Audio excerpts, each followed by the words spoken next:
terima selama tidak bertentangan dengan nilai-nilai agama. Itu Nabi menyuruh gitu. Oke. Wa yanhahum anil munkar, lawan dari ma'ruf itu munkar. Hal-hal yang tidak disenangi oleh masyarakat selama hal tersebut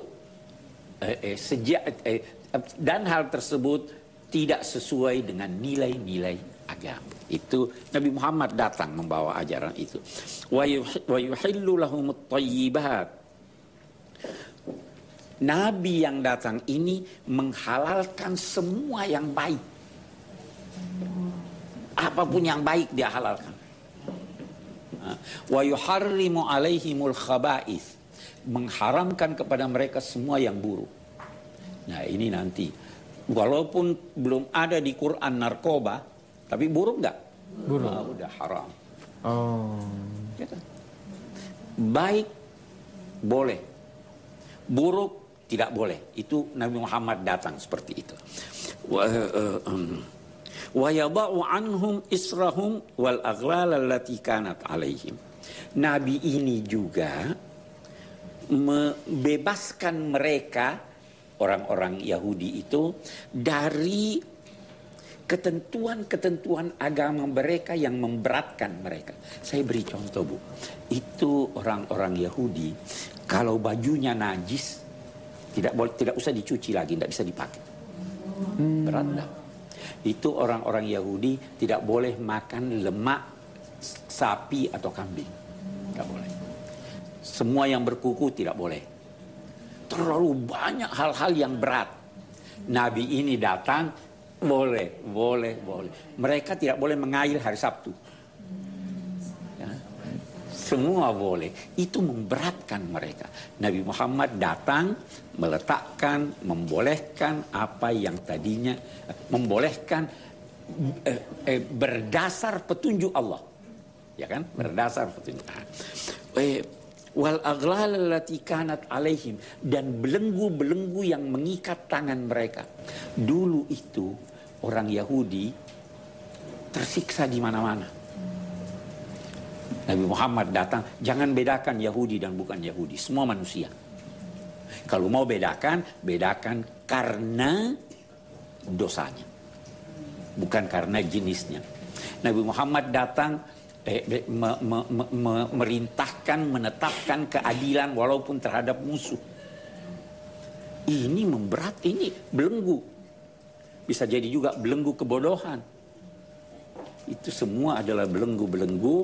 Nabi ini datang kemari. Falladzina amanu bihi. Nah, orang-orang yang percaya kepadanya, kepada Nabi ini, wa azzaruhu, dan mendukungnya, memuliakannya, wa nasaruhu, dan membela agamanya, baru wattaba'un nural ladzi unzila ma'ahu, dan mengikuti cahaya yang diturunkan kepadanya. Cahaya yang diturunkan kepadanya itu Al-Quran. Ulaika humul muflihun. Itulah orang-orang yang memperoleh keberuntungan. Jadi satu hal yang kita mau garis bawahi, Bu. Kita mau garis bawahi. Iman tidak cukup. Kita baca nih. Falladzina amanu, beriman. Apalagi yang perlu? Mendukung Nabi. Nasaruhu, apalagi? Membela agamanya. Baru wattaba'u, mengikuti Nabi. Jadi kalau cuma saya beriman sama Nabi, Anda tidak mengikuti beliau. Nah, hanya kita perlu tahu, mengikuti Nabi itu harus cerdas. Tidak semua apa yang dilakukan Nabi harus kita ikuti. Ya kan? Harus cerdas. Nabi kawin banyak. Ya kan? Tidak. Kan? Ya kan? Nabi kawin pernah menghimpun 9 perempuan.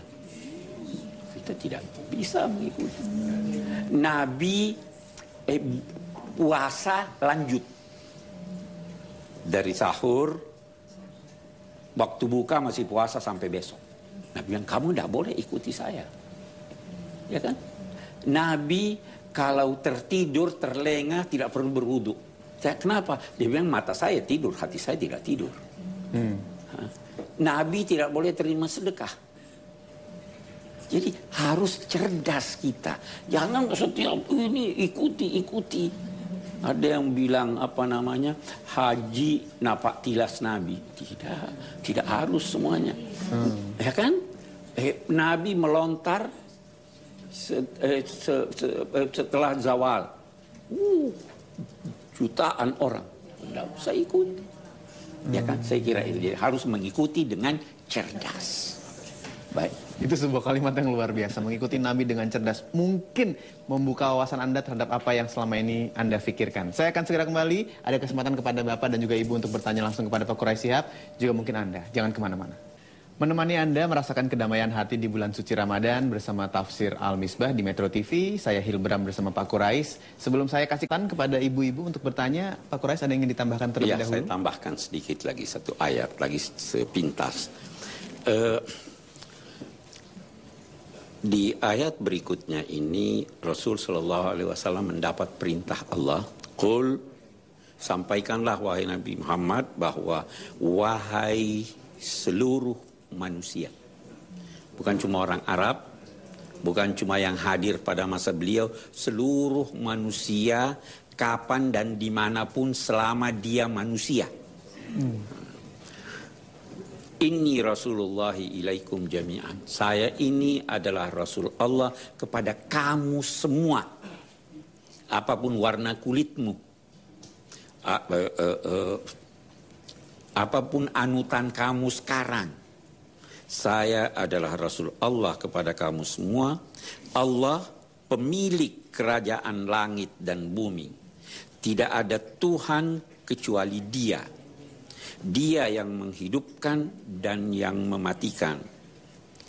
Percayalah, aminu billahi wa rasulihi, percayalah kepada Allah yang demikian itu sifatnya, juga kepada Rasulnya, Nabi yang ummi, yang Nabi itu percaya kepada Allah dan kalimat-kalimatnya, serta ikutilah dia.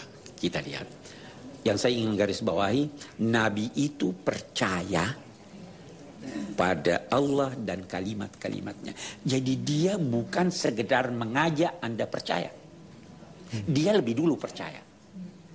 Begitu mestinya seorang penganjur, ya kan? Dia percaya, dia ajak orang percaya. Jangan aja orang berbuat baik, Anda korupsi. Ya kan? Wattabi'uhu, dan ikuti dia, tapi ikuti secara cerdas. Karena kedudukan Nabi itu bermacam-macam.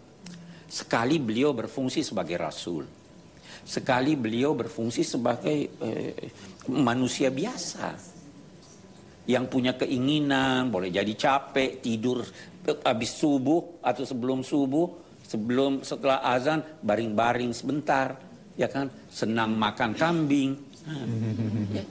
Nabi senang makan paha kambing, itu kesenangannya. Tapi kita harus pilih-pilih yang cerdas. Jangan Anda sakit terus mau makan yang dimakan Nabi, ya kan? Ikutilah beliau, mudah-mudahan kamu memperoleh petunjuk. Maksudnya memperoleh petunjuk.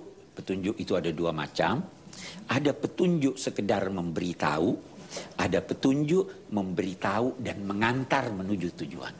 Jadi kalau kamu serius mau mengikuti, kamu dapat petunjuk dan diantar oleh Allah menuju tujuan itu. Saya kira itu ayat kita. Baik, silakan saya perkenankan Ibu untuk bertanya. Assalamualaikum warahmatullahi wabarakatuh. Waalaikumsalam warahmatullahi wabarakatuh. Nama saya Ibu Teti Fahmi dari Halokah Tafsir Quran. Yang ingin saya tanyakan adalah pada ayat 157 surat Al-A'raf, Al-Quran menyebutkan orang-orang beruntung dengan kata Al-Muflihun. Bagaimana dengan kata Al-Faizun? Apa beda nuansa maknanya? Terima kasih. Baik. Al-Quran menggunakan kata muflihun, falah, dalam arti memperoleh apa yang dia harapkan. Salah satu episode saya pernah terangkan, kata falah, bahwa falah itu, petani itu dinamai falah. Karena apa yang dia inginkan, dia peroleh dengan menanam. Mau timun, tanam timun, dapat timun. Karena itu yang dia inginkan.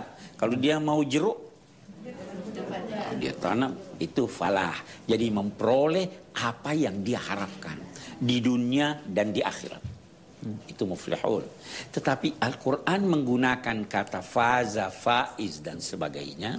Itu waman zuhziha anin nar wa udkhilal jannah faqad faz. Siapa yang digeser walau sedikit dari neraka sehingga dia masuk surga, itulah al-faizun. Nah, jadi faizun itu adalah orang-orang yang mendapat pengampunan Allah dan dimasukkan ke surga. Ya, fauz itu adalah keberuntungan memperoleh pengampunan dan surga. Wa idza ra'aita thamma ra'aita na'iman wa mulkan kabira. Baru nanti dijelaskan bahwa itu al-faizun. Ya. Jadi itu artinya faiz. Oke. Terima kasih Pak penjelasannya. Cukup jelas Ibu ya. Baik sekali saya lanjutkan. Iya, Ibu. Assalamualaikum warahmatullahi wabarakatuh. Waalaikumsalam warahmatullahi wabarakatuh. Nama saya Tin Sefta dari jamaah Halakoh Tafsir Peski. Saya ingin bertanya di ayat 157 surat Al-A'raf berbicara tentang menjadikan Rasul sebagai teladan atau ikutan. Kita tahu seorang Rasul mempunyai kapasitas yang berbeda dengan manusia biasa. Pertanyaan saya, bagaimana cara mengikuti Rasul padahal kapasitasnya berbeda dengan kita? Terima kasih. Terima kasih.